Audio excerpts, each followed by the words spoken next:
Hey, welcome to Mooney Reads. My name is Beck, and today I'll be talking about the books that I read in the month of March. I will go chronologically. I'll start with the books that I finished, and then I'll end with the books that I started or worked on during the month. As I'm talking about each book, I'll talk about the readathon that it's associated with.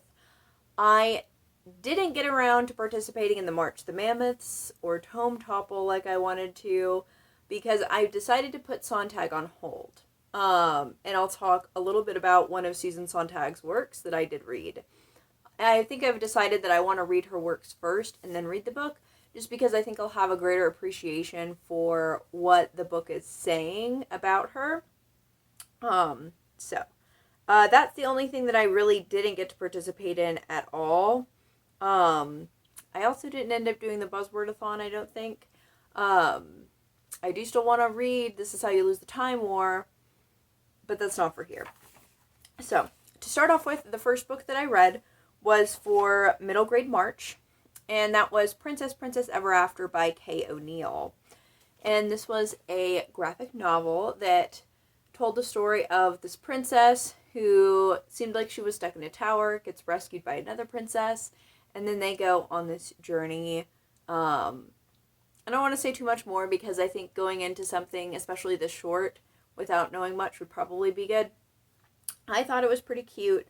I ended up giving it 3.5 stars.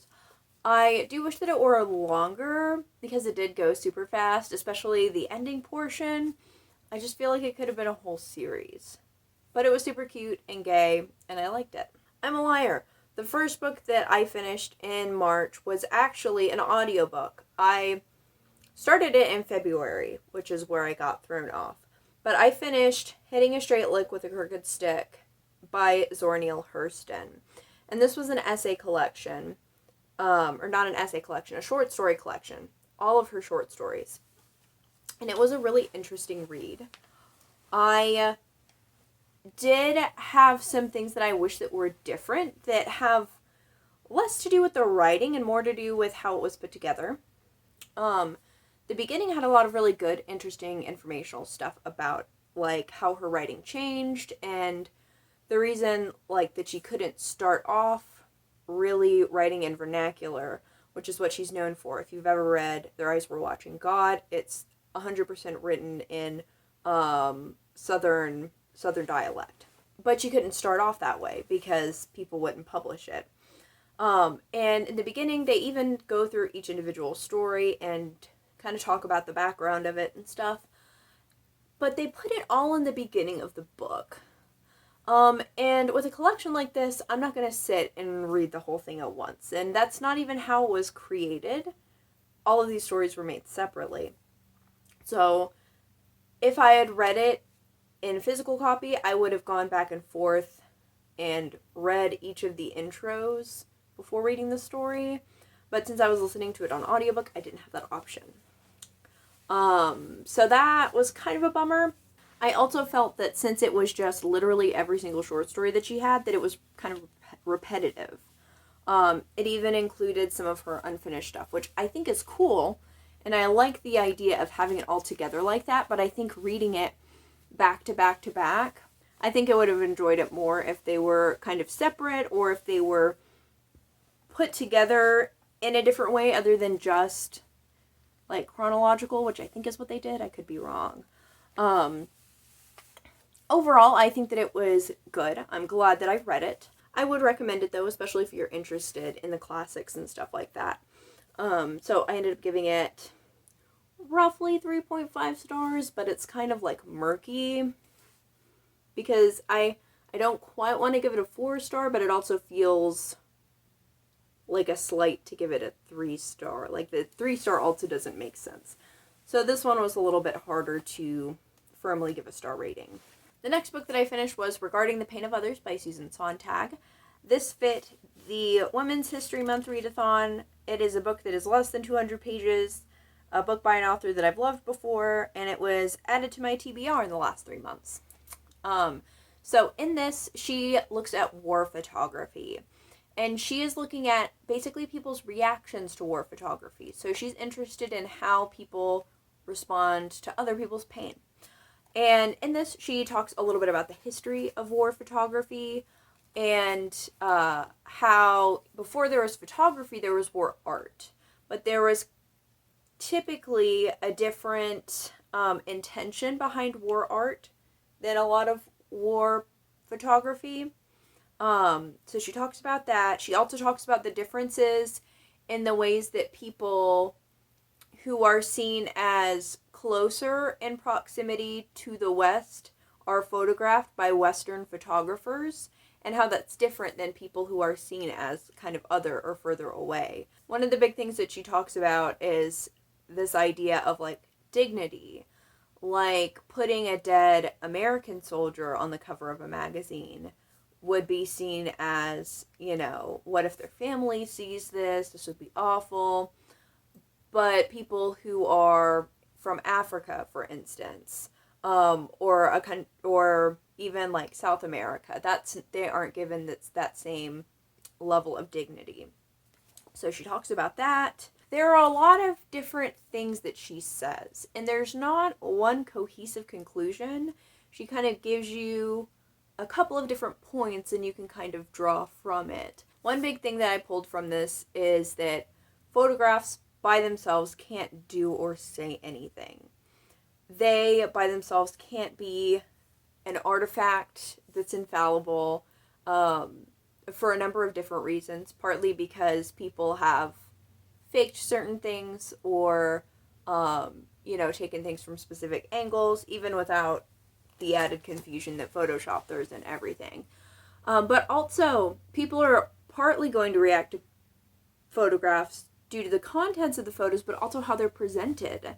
So if they're presented in different contexts, they can say totally different things. And ultimately, even if photographs are presented a certain way, they won't do anything alone. Even if people see the harsh realities of war and think that it's a bad thing, that by itself doesn't change anything. Knowing that the problem exists by itself doesn't change anything. That's kind of one of the big things that I got from it. But yeah, I really enjoy this. I'm super looking forward to reading more Susan Sontag.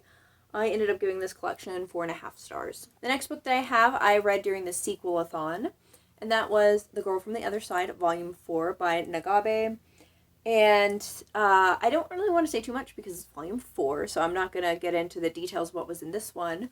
But I've talked about the series a couple of times. The whole premise behind it is that in this world, there is this curse that keeps going on. Throughout the course of the story, you kind of learn a little bit more about it, but in the beginning, it's kind of vague. There's this village that was cursed, and this little girl was left behind. So this kind of scary-looking demonic dude ends up taking care of her, even though other people who are like him don't necessarily act like that.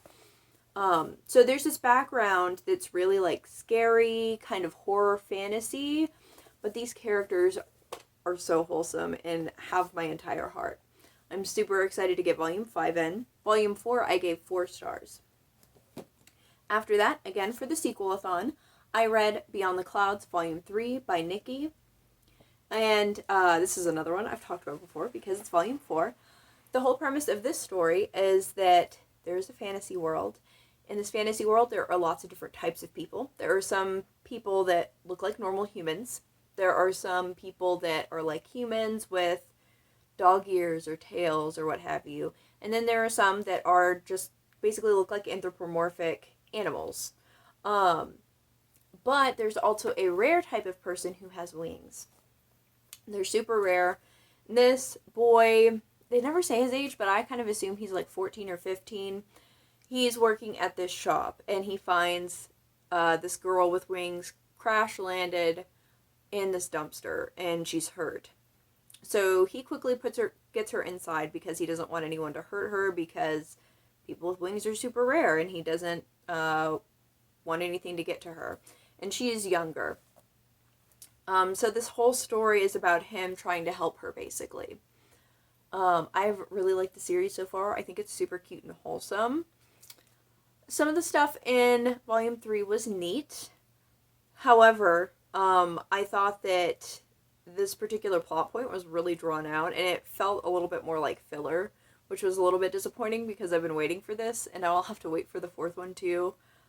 So hopefully a little bit more happens. But even so, I still ended up giving this 3 stars. So it was not bad. It was not my favorite in the series. Now, with all of those books, I was pretty slow going. And last month was super slow going. I was definitely in a reading slump. I stopped part of the way through a poetry collection last month. Like, I was not with it. However, the next book that I read definitely got me out of that reading slump. It was so good. I've already published at least one video that talks about it. Detransition Baby by Torrey Peters. You will get my full thoughts on this, like a very fresh, directly after I read them thoughts, when I publish a vlog. It's probably going to come out towards the end of this month. I'm reading several things. This is the first book that I read for the vlog, and I'll mention one of the other books that I'm reading for the vlog at the end of this video, and if you want to take a guess as to what the vlog theme is, you can do so in the comments. But basically the premise of this book is that there is 2 people who used to be a couple. When they were a couple, they were both trans women, but after they split, one of them detransitioned. The one who detransitioned ended up hooking up with now his boss, and the boss becomes pregnant. But he can't really deal with the idea of being a father. That just doesn't jive. Gender dysphoria. They don't say it explicitly, but that's what it is. So he calls the original girlfriend and is like, hey, would you want to co-parent with us? So that's the setup. That's what's in the book jacket. But as much as that plot is there, I mean, it exists, that's not the point of the book. The point of the book goes way, way deeper than that. This follows it kind of goes back and forth in time. Every other chapter is at a different point of time. There's one timeline that's like now with the baby situation happening. And then the other timeline is when the 2 were originally dating. This book was just really brilliant. Definitely character driven, definitely theme driven. If you like characters who are super imperfect, I wouldn't quite call them unlikable, but they are just wildly imperfect. I kind of got similar vibes in that regard as the main character of Nevada by Imogen Binney. So if you've read that and you liked that sort of characterization, I would read this. And they also both very unapologetically talk about trans themes. I think in some ways this was more developed than Nevada, mostly because the second half of that was weaker than I would have liked, even though I loved the book. But I super, super enjoyed this. When I read it, it was the best book that I'd read all year. And I say when I read it because not that long after, I read a book that beat it out just barely. But I still really, really love this book. I gave it 4.75 stars, and that's mostly because there were a couple of technical things that I'm a little bit on the fence about. Because on one hand, I think that it does fit the overall theme of the book. Like the fact that some of the plot pieces are kind of, I think kind of exhibit some of the same things that the characters do by being like unlikable. I feel like there's a word that I'm missing that kind of gets at what I'm trying to say. So on one hand it makes sense, but on the other hand, it was a plot hole.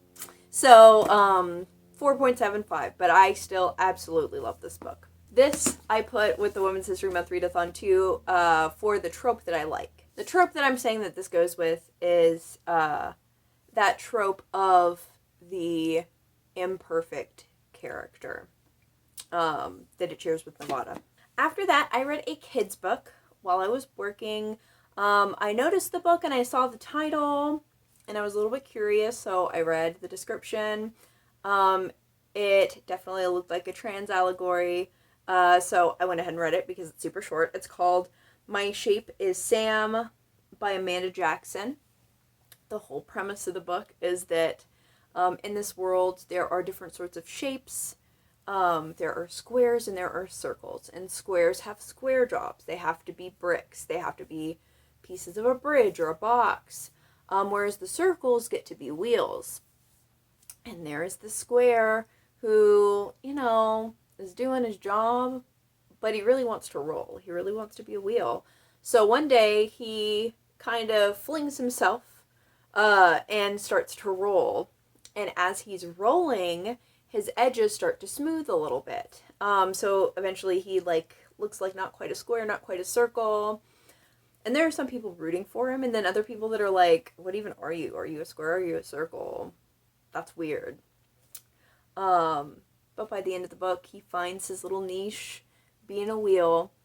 And when people are asking him, like, what shape are you? He's like, my shape is Sam, because Sam is his name. So it's real cute. Definitely a trans allegory, but also relatable to other things in general, like being your own person and what have you. So it was sweet. I gave it 4 out of 5 stars. It's sweet. It's important. But I've read other kids' books that kind of go that extra mile. And it didn't quite do that, but it was still great. But the next book that I read was a poetry collection.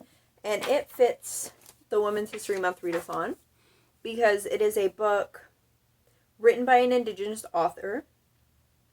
And so I guess then that would be Own Voices for an identity that is not mine. I'm not a woman anyways, but I'm definitely not Indigenous, so that works. And it has a woman of color on the cover. And it's less than 200 pages.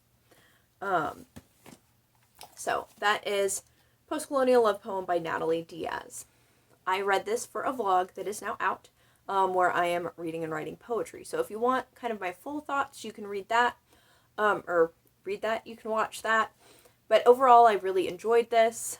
There was a lot of great stuff. I wasn't expecting it to be queer, and it was. So that was a really nice surprise. But I gave this book 4.5 stars. After that, we stay on trend with the poetry. But this time it was for Queer Weekend. So more queer poetry. So I read Black Movie by Danez Smith. I've read Danez Smith before and have absolutely loved their other collections, and this was no exception. I didn't know if it was going to be different because it's pretty small. It's only like 50 pages, less than 50 pages, but I still really loved it. Like I said, for full thoughts, you can check out my vlog, but this was 5 out of 5 stars. The final book that I read this month, I also read for the Queer Weekend. It was not on my TBR, but it's one that I started in a previous month, and that is The 30 Names of Night by Zeyn Joukhadar. I think I started this in January, and like I said, got in that reading slump, but it was really beautiful. I liked my experience reading it towards the beginning of the year, but my brain just was very slow to process, and there's so much flowery, beautiful language, and for some reason that's where my brain was short-circuiting. But with the last half of the book, with my brain in the right headspace, I flew through the second half. I read the second half in one night, and it was incredible. The writing is just so beautiful. This focuses on our main character, who is a closeted trans man, and he is dealing with the loss of his mother. He lost her like 5 years ago, but it's still very fresh on his mind. He's still trying to be engaged with his family. He's kind of at a distance with his sister, but he takes care of his tita, who's basically his grandma. And so he's dealing with that while being closeted. And you go back and forth between his perspective and this journal of someone else who is in his community, his Syrian American community. And this person is also queer. But the reason he was reading the journal in the first place has to do with an art project that he was doing that involves finding evidence of a rare bird that his mom saw and like advocated for. Which the whole bird aspect of the plot I feel a little bit weird like talking about. Not like weird talking about, but I just feel like trying to sell the story of, like, finding a bird by itself seems a little bit odd to me, just because that's not typically something that I would go for if that were the plot. But that's not the plot. Like, that is the plot, but that's not the point. That's not the main plot. So you're trying to find this art piece and this, like, evidence of this bird. But really you're getting a story of 2 generations of queer people living and not being able to live to their fullest extent. And I don't want to say very much about what happens, but if you want a book to read, I know Trans Day Visibility just passed, but if you want a book with those sort of themes and kind of the power of visibility and also just different themes of cross-generational queerness, this is really great. It was perfect. I loved those themes. I fell in love with the writing. This is definitely the best book that I've read so far this year. And those are all the books that I finished this month. Next, we can talk about books that I did not finish this month, but I worked on. First, I'll talk about some audiobooks that I started. I began reading The Brave by James Bird. This was the group read for the middle grade March, and it focuses on this boy who, his dad is white and his mom is indigenous, and he lives with his dad. This little boy has OCD, so whenever somebody talks to him, he has to count the number of letters and what they said to him and repeat the number. And at the beginning of this, he is getting in trouble because some kids bullied him and he retaliated. And the whole setup of this was really bizarre to me, because in the first chapter, I don't think this is a spoiler because it's in, like, the first chapter. So you learn that he lives with his dad by himself. His dad is an alcoholic and refuses to talk about his mom. Never talks about his mom. But after he gets bullied, the principal basically says, like, oh, it might be best that you move to a different school, which he has apparently done time and time again, which that by itself is just so shitty. Like, that's almost not believably shitty. But I know that schools are bad about a lot, so maybe it is believable. But the dad decides that he's going to send him to go live with his mom. The mom who the dad has refused to talk about, has told his son basically nothing about. That was also very unrealistic. Like, I know that people are, like, miscommunicate, but, like, that's another level, especially when you're dealing with, like, a 12 or 13-year-old. That's just bizarre. I feel bad because I didn't get that far in, but there were just a lot of pieces that didn't add up. Maybe it's good if I were to finish it. I'm probably not going to. And the main reason why I'm not going to, I kind of continued on, and you get to the point where he's at where his mom lives. In the way that the indigenous characters are talked about, like his mom and his grandma, is just a little bit weird to me. There's a little bit of, like, there's a mystical element that seems off. Now, I am not indigenous, so I can't speak on it. However, I did see reviews that said that they were super uncomfortable with how they wrote the indigenous rep. So, I am not the arbiter on what is good representation and what is bad, but the stuff in the book made me feel a little bit weird, and there were lots of plot holes. And I also, this was, like, during that time when I was having a hard time concentrating, so that's the main reason why I didn't finish it, but it's not one I'm gonna rush to try to finish. It's more or less a hard DNF. It's not the worst thing that I've read, but I don't think that I have enough interest to necessarily pick it back up. The other audiobook that I started and did not finish was War Girls by Tochi Onybuchi. This was the climate fiction book club pick for February, which I intended to read in February, but my copy did not come in until the beginning of March. So I started that, And with this one, the only reason that I didn't finish it was because of just my brain and my focus. So this is one that I would want to pick back up, but I think this in particular would have been a harder one to just listen to, because there's a lot of, well, I mean, there's not like an incredible amount of world building, but there's enough of like details that you kind of have to keep up with that I think reading it physically would be better.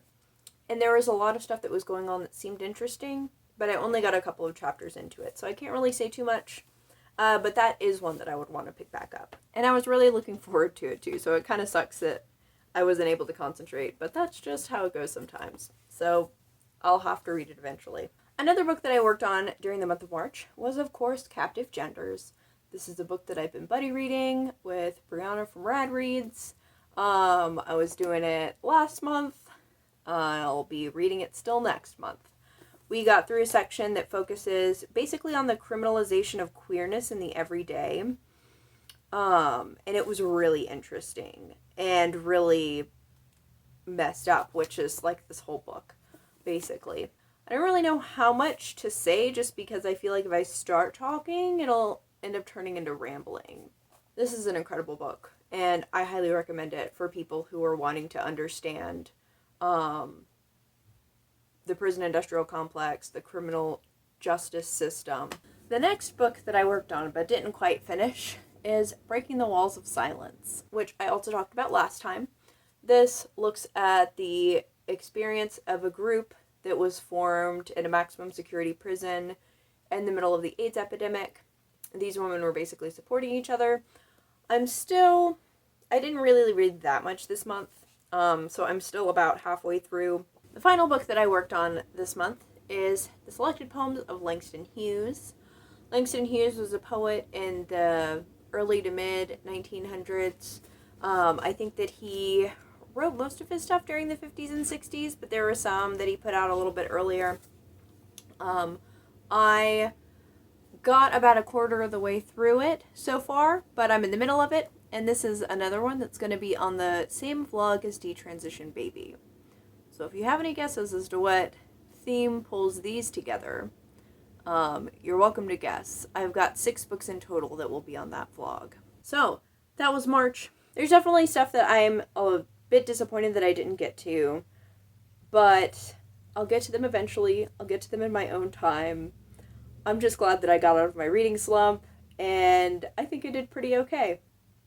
So if you've read any of these, definitely let me know your thoughts about them in the comments, and thank you all so much for watching. Bye.